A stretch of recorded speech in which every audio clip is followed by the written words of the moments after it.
Hello everyone and welcome to BISP Solutions. I am CS Anjana Mishra, working as the lead functional consultant at BISP Solutions. I specialize in synthesizing and analyzing the financial data. I have 7 years of experience in NetSuite, HFM, FCCS. BISP Solutions is a tech company providing technological solutions across the globe. We have a far-flung proficiency in end-to-end implementation and support. Today we'll be looking at creating a purchase order in the Oracle NetSuite application. So let's start. Moving on to our NetSuite application. This is my NetSuite application. Now, in order to create a purchase order into the NetSuite application, this is how I can enter a purchase order for a NetSuite app into a NetSuite application. This is a standard purchase order form. You can have a customized purchase order form depending on your preferences, choices, the information that you would like to be populated into the forms depending on the organization that you're working in. From here, you can select the vendor. So here I am selecting Cisco Technologies.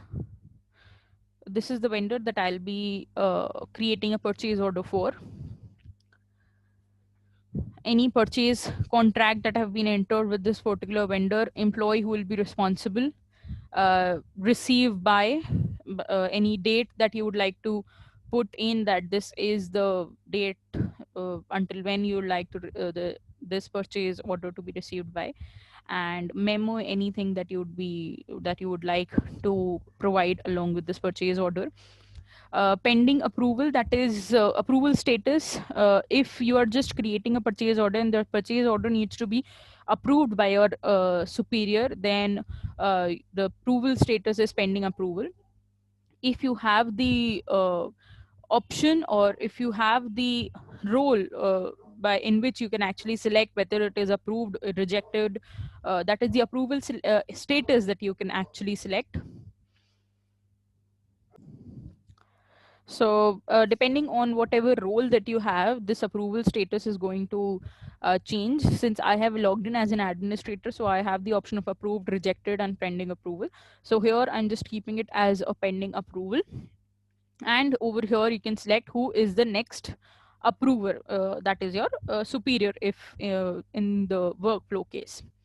Now here you can select the subsidiary, class, location, department.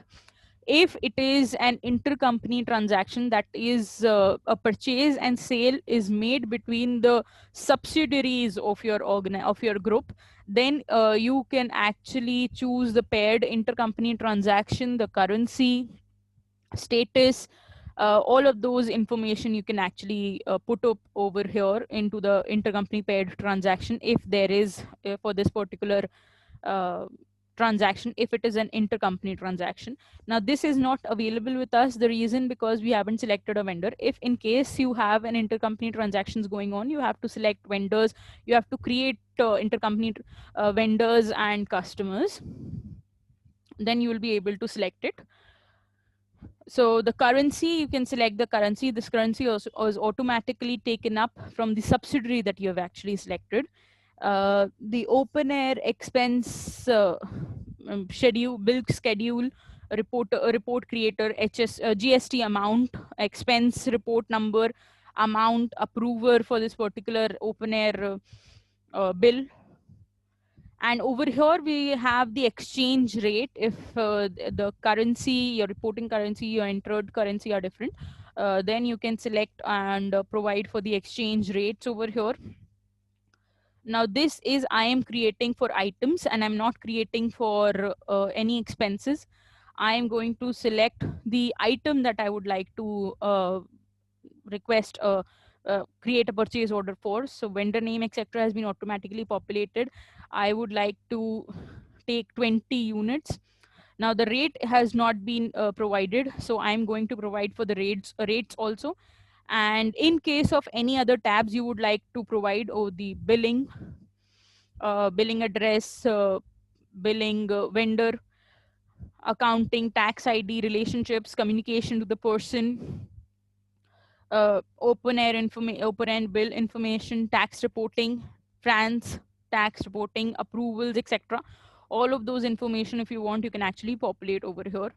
And after you have provided for all the information that you would like to put and which are necessary in order to create a purchase order, you can actually just save the purchase order from here.